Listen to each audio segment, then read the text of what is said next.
Chapter 1. I know, I'm working on it. Really, I just need a little more time to come up with the right story. Nikki Gillette glanced up at the skylight as rain drizzled down the pane. Above the glass, the sky was a gloomy shade of gray, the clouds thick with a coming storm, twilight hurrying across the city.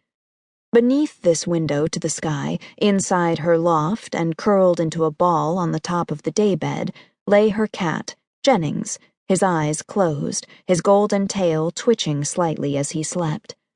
Seeing him, Nikki reminded herself yet again that she needed to pick up Mikado at the groomer's tomorrow. Her head was so full of her own problems she'd forgotten him today.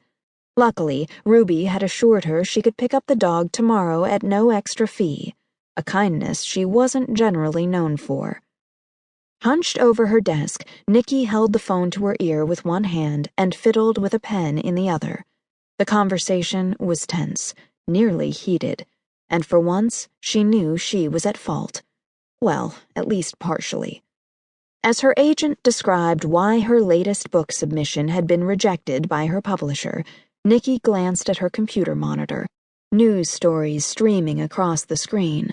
An alert that yet another storm was rolling its way inland, the latest breaking news. What was wrong with the Bay Bridge Strangler idea? Nikki asked, but deep down she knew the answer. Ina sighed audibly. For one thing, he's in San Francisco.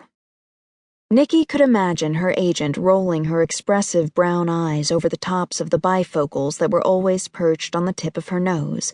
She'd be sitting in her tiny office, cup of coffee nearby, a second, forgotten one, maybe from the day before, propped on a pile of papers that had been pushed to one corner of her massive desk.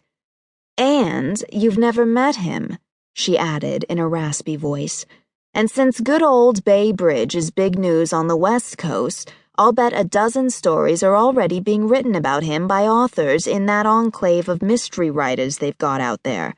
You know, I'd probably already have a submission somewhere here on my desk if I'd take the time to dig a little deeper through my slush pile.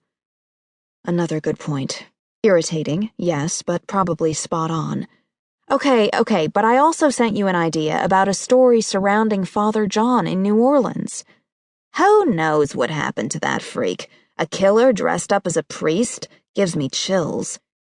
Yeah, I know, he's a better match, closer geographically and infinitely more interesting than Bay Bridge, but really, do you have a connection with him, an inside look?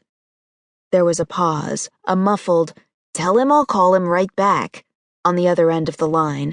Then Ina was back, never missing a beat. As near as I remember, Father John disappeared. Either moved on or, more likely, is lying dead in some Louisiana swamp. Crocodile bait or something. No one knows, and right now not a lot of people care. He's old news. No one really knows what happened to Zodiac, and he hasn't killed in decades, but there are still books being written about him, movies. Meh. From authors and producers without any new ideas. The reason your first two books did so well was because they were fresh, and you were close to the investigation. Too close, Nikki said, shuddering inwardly when she remembered her up-close and personal experience with the grave robber. That horrifying episode still invaded her sleep, bringing nightmares that caused her to wake screaming, her body in a cold, damp sweat. I'm not advocating you ever become a victim again, trust me. But you know you have to write something that you're emotionally connected to. So you keep saying, Nikki admitted as she looked around her little garret with its built-in bookshelves, easy chair, and reading lamp. Cozy, smelling of the spice candles she lit every morning. A perfect writing studio, as long as she had a story to put to paper. Here's the deal, Ina said. The reason your first book worked so well, or at least in the publisher's eyes, is your connection to the story, your involvement. That's what you need. That might have been a once-in-a-lifetime thing, Nikki said as she twisted her pen between her fingers and rolled her desk chair back. Let's hope, Ina said. Look, no one wants you to be a victim again, God no. But you had a connection with the second book, too. Therein lay the problem.